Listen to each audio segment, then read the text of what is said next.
Hindi kami nagkamali sa aming tinulungan at binigyan ng pag-asa.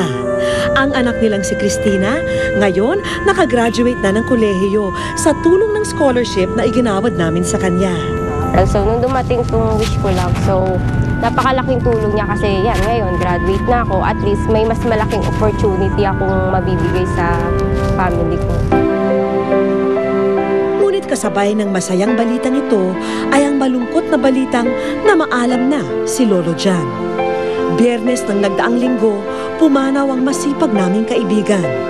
Niya parang naapektuhan nga nung lagnat kasi sabi nga nung doktor na brain infection nga daw, yung hindi nga raw, yung parang hindi raw siya naagapan yung lagnat, yung hindi nalagyan ng malamig na tubig, yung parang naapektuhan nga yung kanyang pag-iisip. Wala na, nakahiga na lang siya hanggang nung May 20, sabi niya pagod na siya.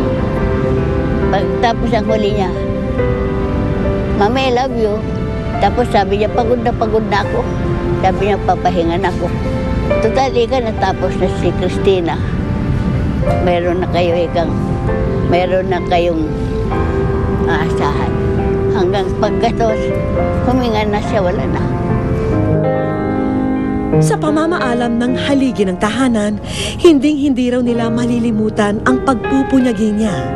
Lalong-lalo na ang pagiging masayahin ni Lolo Jan sa kabila ng maraming problema.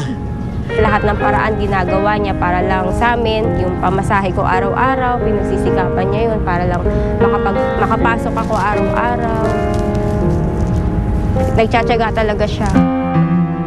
Kung hindi rin naipalabas ang kwento niya, hindi rin maisasakatuparan ang pangangailangan ng mga mahal niya sa buhay. Gaya na lang ng problema sa mata ni Lola Paz dati. Siyempre nakakagawa ko lahat ng bagay, nakakapagpunta ko sa paligid, nakapagluto. Malaking bagay kasi dati nung hindi pa ko naoperahan, yung ganyan kalayo, hindi ko nakikita mukha mo. Yung malabo talaga, kasi malabo. Pag nag-aahin ako, minsan kinakap ako na, yung kamay ko nasasap sa tuyo. Malabo talaga mata. Sa kumpanya kung saan tinulungan namin siyang makapasok, naging masipag daw si Lolo Jan. Hindi na nga raw siya halos umuuwi at parating nag-o-overtime. Lahat ay dahil pa rin sa pagnanais na maitawid ang pag-aaral ng anak. Kaya nang makatapos si Cristina, natupad na rin sa wakas ang matagal nang adhikain ng kanyang ama. Pero di nagtagal, natapos na rin ang kanyang buhay. Maraming salamat sa iyo kasi kung hindi dahil sa pagsisikap mo, pagtsatsaga mo na mairaos yung pag-aaral ko, wala sana ako sa kinalalagyan ko ngayon.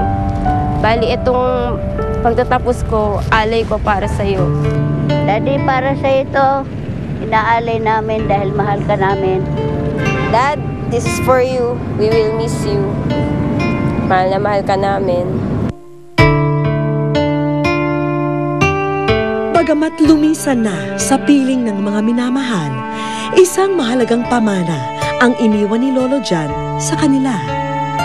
Dahil hanggang sa takip silim ng kanyang buhay, siniguro ni Lolo Jan na bigyan ng liwanag ang kanilang kinabukasan.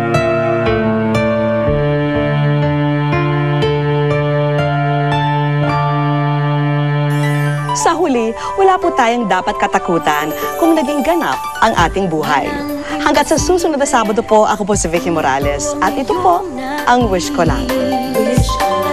Kaya mo makamtan ito dahil ika'y may pusong totoo. Wishes granted sa tulong ng Wish